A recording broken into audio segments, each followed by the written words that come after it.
कुछ तेरा कुछ नहीं मेरा, चिंता है तुझको प्रभु।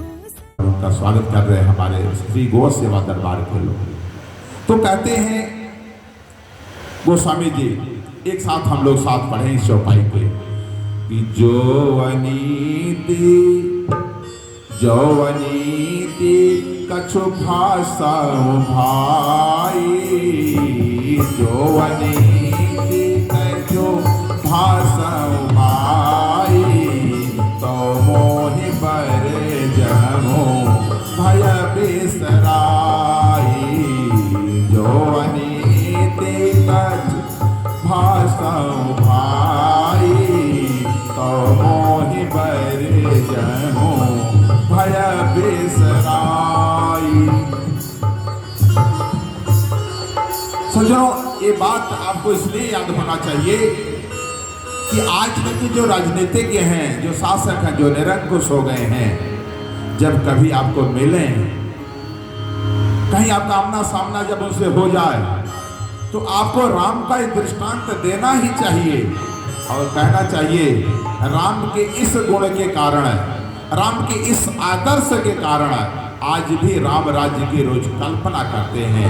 लोग कहते हैं राम का राज्य, जब राज्य का कोई उदाहरण देना रहता है तो राम के राज्य को उदाहरण देते हैं। इसका शाब्दिक अर्थ क्या है?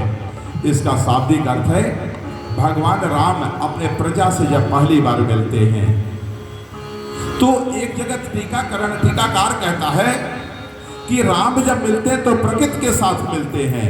मतलब वो एसी गाड़ी में नहीं चलते हैं, न कोई आर्टिफिशियल व्यवस्था बनाते हैं। जो प्रकृति है, ये जो आकाश ऊपर है, उसी के छत्र छाया में राम अपने लोगों से मिलते हैं और कहते क्या हैं?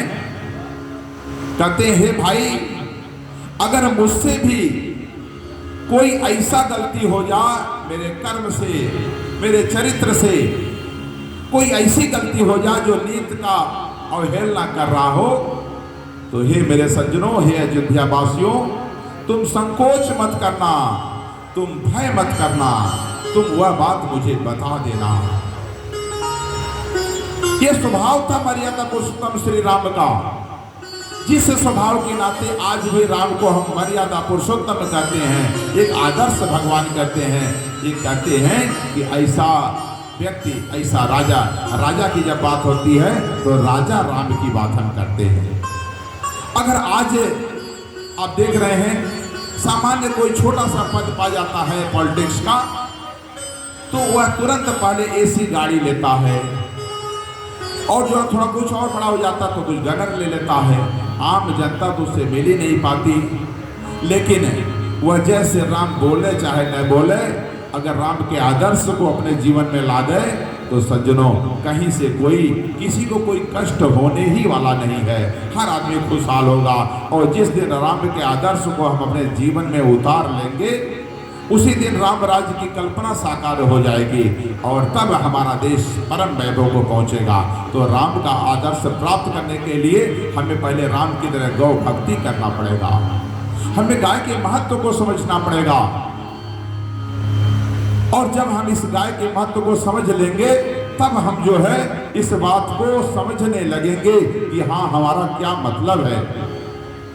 सज्जनों, कहा जाता है कि जब हमारा देश आजाद हुआ था, ध्यान से सुनिएगा, एक आंकड़ा है, एक डाटा है जो मैं आपके सामने प्रस्तुत कर रहा हूं कि जब देश आजाद हुआ तब देश की आबादी 35 करोड़ थी और हमारे यहाँ जो गौवंश थे वो 45 करोड़ थे। ध्यान से सुनिएगा, जब देश आजाद हुआ 47 में, तो उस समय हमारे देश की जो आबादी थी मात्र 35 करोड़ थी और हमारे यहाँ जो गौवंश थे उनकी संख्या 45 करोड़ थी। सज्जनों, तब अमेरिका का डॉलर हिम्मत नहीं कर सकता था मेरे रुपए से आंख मिलाने का। तब मेरा रुपया डॉलर के ऊपर रहता था, डॉलर से हमारा, डॉलर का कोई तुलना ही नहीं रहता था।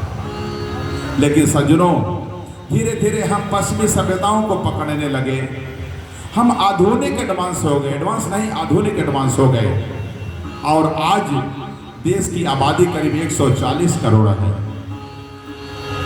140 करोड़ है मेरे सज्जनों आज देश की आबादी लगभग, और आज गौवंश की संख्या मात्र 14 करोड़ है। ये शर्म की बात है हमारे देशवासियों के लिए। इसलिए हमें अगर देश के अस्तित्व को प्राप्त करना है, हम चाहते हैं भगत सिंह की तरह हमारे घर का ये लड़का भगत सिंह पैदा हो जाए, हमारे घर का लड़का चंद्रशेखर आजाद पैदा हो, राम प्रसाद बिस्मिल पैदा हो, तो उसके लिए हमें गाय के महत्व को समझना पड़ेगा। और तब किसी देश की हिम्मत नहीं होगी जो हमारे सामने आंख उठाकर देख ले। सज्जनों, हमें ये भी जानना चाहिए, आज का जो विषय था वो यही था कि हमारे जो ग्रह दशाएं हैं वो कैसे ठीक हो हमारी गौ माता से। हम थोड़ा कथा की ओर चले गए। सज्जनों, पहले तो हमें ये जानना चाहिए कि हमारी जो भारतीय गाय है वो है कौन है, क्योंकि गाय से मिलता जुलता आजकल पूतना राक्षसी भी आ गई है, और जिसका दूध हम सब बड़े प्रेम से पीते हैं। इसलिए आप ये जाने कि जिससे गाय के पीठ पर एक शिवलिंग की तरह एक हम्प होता है, उभड़ा हुआ एक जगह होता है जिसको हम लोग हिंदी में डील कहते हैं, अंग्रेजी में उसको हम्प कहते हैं, और कुछ लोग उसको शिवलिंग कहते हैं। उभड़ा ऊपर पीछे का उठा हुआ हो, वह देसी गाय है। और उस देसी गाय का जो डील होता है उसकी नाड़ी निकलती है जिसको कहते हैं सूर्य केतु नाड़ी। आजकल तो कई देशों में एक क्लब चल रहा है, वहां गाय रख दी गई है, लोग आते हैं और सूर्य केतु नाड़ी जो